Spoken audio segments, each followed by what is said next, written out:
ਸੁਣੋ ਸੱਜਣੋ, ਬਾਬਾ ਜੀ ਨੇ ਲਾਅ ਦੀ ਡਿਗਰੀ ਕੀਤੀ ਹੋਈ ਹੈ, ਵਕਾਲਤ ਵੀ ਕਰਦੇ ਰਹੇ, ਡੀਐਚਏ ਆ ਗਿਆ। ਅਗਰ ਡੀਐਚਏ ਤੇ ਆਪਾਂ ਥੋੜੇ ਇਹਦੇ ਅਬਾਊਟ ਗੱਲ ਕਰੀਏ, ਇਹਨਾਂ ਦੇ ਕੈਰੀਅਰ ਦੇ ਬਾਰੇ ਅਗਰ ਮੈਂ ਸਵਾਲ ਕੀਤਾ ਪਹਿਲੇ, ਤੇ ਇਹਨਾਂ ਦੀ ਐਜੂਕੇਸ਼ਨ ਦੇ ਬਾਰੇ ਥੋੜਾ ਗੱਲ ਕਰਦੇ ਬਾਬਾ ਜੀ ਦੱਸਣਾ ਚਾਹਣਗੇ। अस्सलाम वालेकुम दोस्तों, मैं ਤੁਹਾਡਾ ਆਪਣਾ बेला मुगल गाडरा वाला गाडरा पिंड ਤੋਂ। ਅੱਜ मैं आया बाबा आफ्ताब कंग साहब ਦੇ ਡੇਰੇ ਤੇ ਕਿ ਮੇਰੇ ਚਾਚੇ ਦੀ ਥਾਂ ਤੇ ਵੀ ਆ, ਮੇਰੇ ਵਾਲ ਸਾਹਿਬ ਦੀ ਭਰਪੀ ਆ ਇਹਨਾਂ ਦੀ। ਮੇਰਾ ਫਰੈਂਡਲੀ ਮਾਹੌਲ ਵੀ ਆ, ਗੱਪਸ਼ਪ ਵੀ ਕਰਦੇ ਆ ਅਸੀਂ। ਉਸ ਅਕਸਰ ਮੈਂ ਇਹਨਾਂ ਦੇ ਡੇਰੇ ਤੇ ਵੀ ਆਉਣਾ ਤੇ ਇਹਨਾਂ ਨਾਲ ਥੋੜਾ ਸਵਾਲ ਕਰਾਂਗੇ, ਜਵਾਬ ਦੇਣਗੇ ਸਾਨੂੰ। अस्सलाम वालेकुम बाबा जी। वालेकुम सलाम। बाबा जी ਤੁਸੀਂ ਹਨਾ ਸਾਨੂੰ ਆਪਣੇ ਥੋੜੇ ਇੱਕ ਕੈਰੀਅਰ ਦੇ ਬਾਰੇ ਦੱਸ ਦਿਓ, ਕਿਉਂਕਿ ਬਹੁਤ ਸਾਰੇ ਲੋਕ ਜਿਹੜੇ ਨਹੀਂ ਜਾਣਦੇ ਤੁਹਾਡੇ ਬਾਰੇ, ਤਾਂ ਥੋੜਾ ਦੱਸਣਾ ਚਾਹੋਗੇ। मेरा नाम बाबा आफ्ताब है। ਅਸੀਂ 4 ਭਾਈ ਆ जी। ਬਾਬੇ ਸ਼ਮਸ਼ੇਰ ਦੀ ਸੀ ਔਲਾਦ ਆ। ठीक है। ਡੀਐਚ ਚ ਅਸੀਂ ਰਹਿੰਦੇ ਆ ठीक है।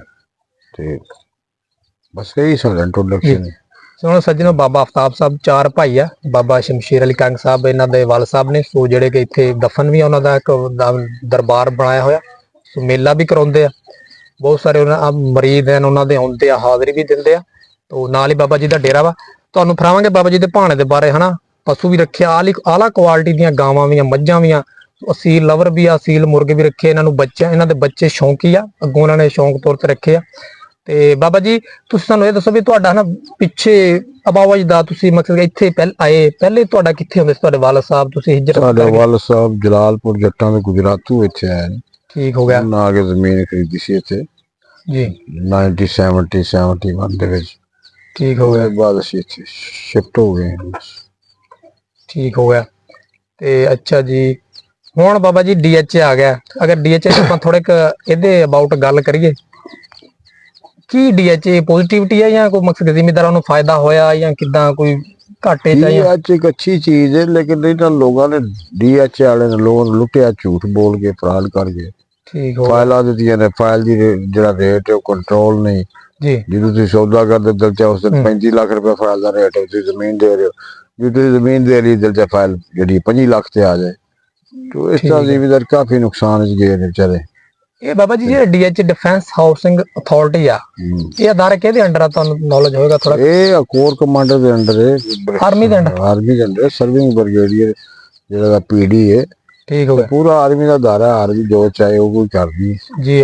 ਅੱਛਾ ਬਾਬਾ ਜੀ, ਡੀਐਚ ਦੇ ਅਗਰ ਆਪਾਂ ਹੋਰ ਗੱਲ ਕਰੀਏ ਇਹਦੇ ਰਿਲੇਟਡ, ਤੇ ਕੰਪਲੀਟ ਕਿੰਨਾ ਚਿਰ ਚ ਹੋਊਗਾ? ਕਿਉਂਕਿ ਇਹ ਤਾਂ ਬਹੁਤ ਸਾਰਾ ਏਰੀਆ ਜਿਹੜਾ ਕਵਰ ਨਹੀਂ ਹੋਇਆ, ਜਿੱਥੇ ਆਪਾਂ ਆਪਣਾ ਡੇਰਾ ਜ਼ਮੀਨ ਆਪਾਂ ਆਬਾਦ ਕੀਤੀ ਖੜੇ ਆ। ਉਹਨਾਂ ਦਾ ਪ੍ਰੋਜੈਕਟ ਹੈ ਜੀ, ਜਿਵੇਂ ਜਿਵੇਂ ਵੇਚਦੇ ਨੇ ਪਏ ਦਿੰਦੇ ਨੇ ਪਏ, ਅੱਗੂ ਤੁਰੇ ਜਾਣਗੇ। ਇਹ ਜਦੋਂ ਮੁੱਕਾ ਕੰਪਲੀਟ ਹੋ ਜਾਏਗਾ, ਇਹ ਕਿਹੜਾ ਰੁਕਣਾ, ਜਿੱਥੇ ਤੱਕ ਇਹਨਾਂ ਦਾ ਚੱਲਦਾ ਜਾਣਾ ਨਾ, ਖਰੀਦੀ ਜਾਣੀ ਤੇ ਘਰ ਬਣਾਈ ਜਾਣ ਤੇ ਵੇਚੀ ਜਾਣਾ। ਸੁਣੋ ਸੱਜਣੋ, ਬਾਬਾ ਜੀ ਨਾਲ ਗੱਪਸ਼ਪ ਹੋ ਰਹੀ ਆ।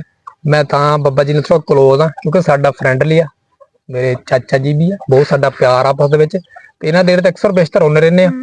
ਤੇ ਅਗਰ ਇਹਨਾਂ ਦੇ ਕੈਰੀਅਰ ਦੇ ਬਾਰੇ ਅਗਰ ਮੈਂ ਸਵਾਲ ਕੀਤਾ ਪਹਿਲੇ, ਤੇ ਇਹਨਾਂ ਦੀ ਐਜੂਕੇਸ਼ਨ ਦੇ ਬਾਰੇ ਥੋੜਾ ਗੱਲ ਕਰਦੇ ਆ। ਬਾਬਾ ਜੀ ਦੱਸਣਾ ਚਾਹਣਗੇ ਕਿ ਸਟਾਰਟ ਇਹਨਾਂ ਨੇ ਕਿੱਦਾਂ ਐਜੂਕੇਸ਼ਨ ਆਪਣੀ ਕੰਪਲੀਟ ਕੀਤੀ, ਫਿਰ ਕਿਹੜੇ ਪਾਸੇ ਆਏ, ਕੀ ਇਹਨਾਂ ਨੇ ਜੁਆਇਨ ਕੀਤਾ? ਬਾਬਾ ਜੀ ਦੱਸਿਓ ਥੋੜਾ।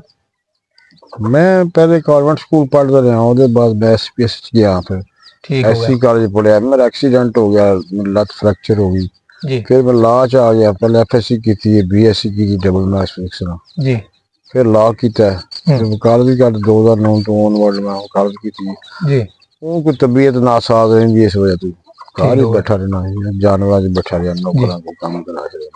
ਸੁਣੋ ਸੱਜਣੋ, ਬਾਬਾ ਜੀ ਨੇ ਲਾਅ ਦੀ ਡਿਗਰੀ ਕੀਤੀ ਹੋਈ ਹੈ, ਵਕਾਲਤ ਵੀ ਕਰਦੇ ਰਹੇ। ਐਸਸੀ ਕਾਲਜ ਤੋਂ ਬਾਬਾ ਜੀ ਨੇ ਐਫਐਸਸੀ, ਉੱਥੋਂ ਵੀ ਇਹਨਾਂ ਦੀ ਤਾਲੀਮ ਹੈ, ਜਿਹੜਾ ਕਿ ਭਾਵਲਪੁਰ ਦਾ ਬਹੁਤ ਹਨਾ ਆਪਣਾ ਮਸ਼ਹੂਰ ਕਾਲਜ ਆ, ਸਰ ਸਾਦਕ ਅਜਰਟਨ ਦੇ ਨਾਮ ਤੋਂ।